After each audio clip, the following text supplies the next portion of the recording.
రాష్ట్రంలో జరుగుతున్నటువంటి అత్యంత ఇబ్బందికరమైనటువంటి పరిస్థితుల్ని మీ ముందుకు తీసుకొచ్చేటువంటి ప్రయత్నం చేసే అవకాశం నాకు ఇచ్చినందుకు రాష్ట్ర ప్రజలందరికీ హృదయపూర్వకంగా నమస్కారాలు.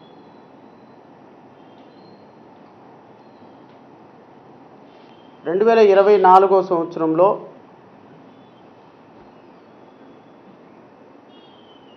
ఈ ప్రభుత్వం అధికారంలోకి రావటానికి ముందు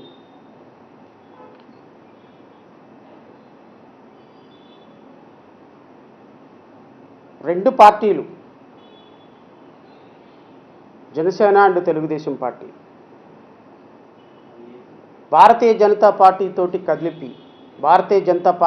కలిపి అంటే జాయింట్ మేనిఫెస్టో అని రిలీజ్ చేసేటప్పుడు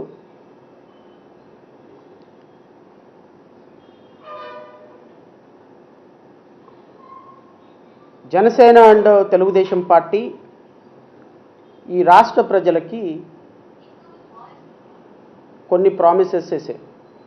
అంటే దాన్ని మేనిఫెస్టో అందాం. ఈ మేనిఫెస్టో ఏంటి అనే దాని మీద రాష్ట్ర ప్రజలకి నేను ఒక మాట వినిపించిన తర్వాత ఈరోజు మెడికల్ అడ్మిషన్స్కి సంబంధించి రాష్ట్ర ప్రభుత్వం చేసేటువంటి దుర్మార్గకరమైనటువంటి ప్రయత్నాన్ని వివరించే ప్రయత్నం చేస్తాను. 2024లో ఇప్పుడున్నటువంటి ముఖ్యమంత్రి, ఉప ముఖ్యమంత్రి ఇద్దరూ కూడా ప్రజాగళం పేరుతో సూపర్ 6 అనేటువంటి ఒక పథకాన్ని అమలు చేసి ఒక పథకాలన్నింటినీ గంపగుత్తుగా వేసి సూపర్ 6 అనేటువంటి దానికి ఒక ట్యాగ్ పెట్టి ప్రజల్లోకి వచ్చారు. రాష్ట్రంలోకి అధికారంలోకి రాకముందే రాష్ట్ర ప్రభుత్వం యొక్క ఆర్థిక పరిస్థితి ఏంటి, రాష్ట్ర ప్రభుత్వం యొక్క స్థితిగతులు ఎలా ఉన్నాయి, రాష్ట్ర ప్రభుత్వం ఏ విధంగా అప్పులు తీసుకొచ్చింది, కంపెనీల కల్పన, ఉద్యోగాల కల్పన, నిరుద్యోగుల కల్పన, నిరుద్యోగులకి ఉద్యోగ అవకాశాలు ఎంతవరకు ఉన్నాయి, ఎలా ఉన్నాయి అనే అంశాల మీద పూర్తి అవగాహనతోనే గత ప్రభుత్వం ముఖ్యమంత్రి గత ప్రభుత్వంలో ప్రతిపక్ష పాత్ర పోషించినటువంటి చంద్రబాబు నాయుడు అండ్ ముఖ్యమంత్రి కావాలనుకున్నటువంటి పవన్ కళ్యాణ్కి అండ్ కేంద్రంలో అధికారంలో ఉన్న భారతీయ జనతా పార్టీకి పూర్తి అవకాశాలు, పూర్తి అవగాహన ఉంది. సరే, ఇప్పుడు ఈరోజు వాళ్ళు ఏదో ఇన్నోసెన్స్ క్లెయిమ్ చేస్తున్నారు, మాకు ఆర్థిక పరిస్థితి మీద అవగాహన లేదు, మేము ఇంకొక 15 ఏళ్ళు మాకు సమయం ఇస్తే మేము ఎరగబొడుస్తాం, ఓడబొడుస్తాం, కూలబొడుస్తాం అనేదో మాటలు చెప్తున్నారు. సరే, వాళ్ళు ఎంతవరకు ఎరగబొడుస్తారో, ఎంతవరకు రాష్ట్రాన్ని బిల్డప్ చేస్తారో, మరి నిన్న విజయోత్సవ సభ పెట్టారు అనంతపురంలోనే, ఇక్కడ రాయలసీమలో. నేను అడుగుతున్న చంద్రబాబు నాయుడిని, పవన్ కళ్యాణ్ని, అసలు మీకు నిన్నటి సభ, విజయోత్సవ సభ, సూపర్ 6 విజయవంతంగా అమలు చేశామని చెప్పడానికి మీకు ఉన్న అర్హత ఏంటి? మీకున్న అర్హత ఏంటో రాష్ట్ర ప్రజలకి ఒక్కసారి నిన్న వేదిక ద్వారానే వినిపించాల్సింది. ఆ వేదిక ద్వారానే రాష్ట్ర ప్రజలకు వినిపించాల్సింది.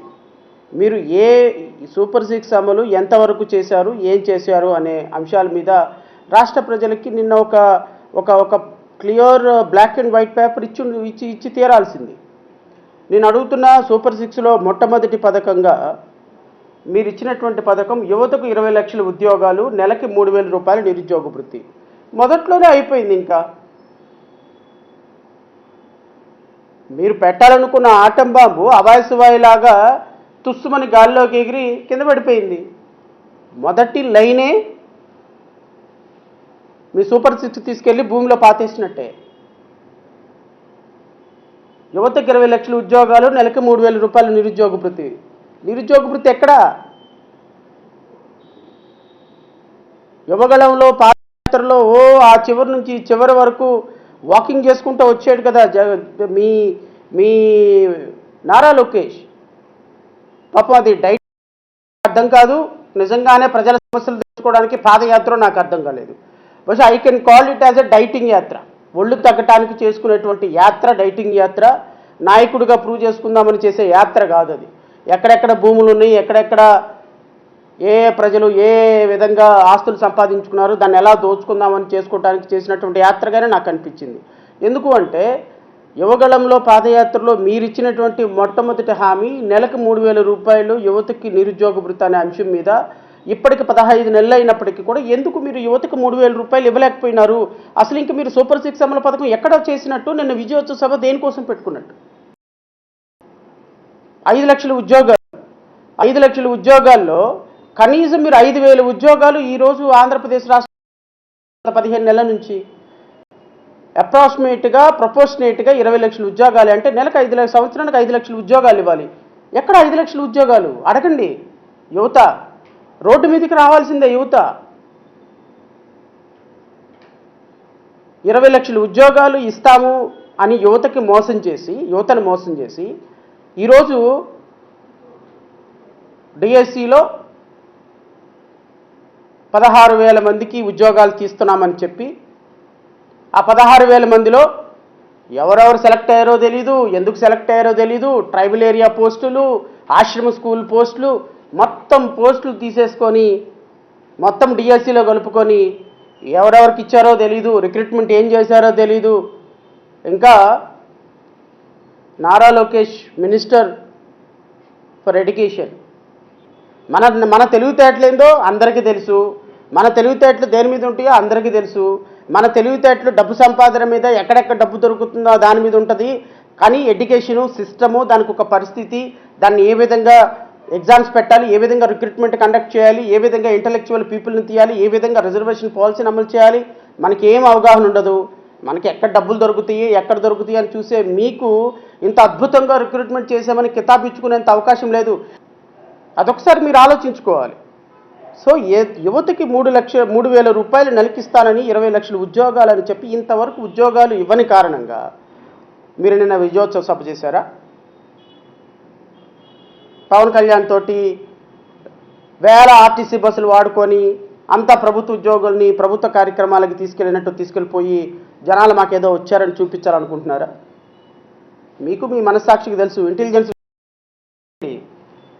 మీ జాతకాలు బయటపడతాయి. మీకు ఇప్పటికిప్పుడు ఎలక్షన్లు జరిగితే కనీసం 25 సీట్లు కూడా వచ్చే పరిస్థితి లేదు. సో మీ చేసేటువంటి పనులకి రాష్ట్ర ప్రజలు ఉమ్మేస్తున్నారు మీ ముఖం మీద. సో యువత నేను ఈరోజు ఓన్లీ యువత నిరుద్యోగం మీద మాత్రమే మాట్లాడదలుచుకున్నాను. ఎందుకంటే మిగతా అంశాలు మాట్లాడటానికి చాలా సమయం ఉంది.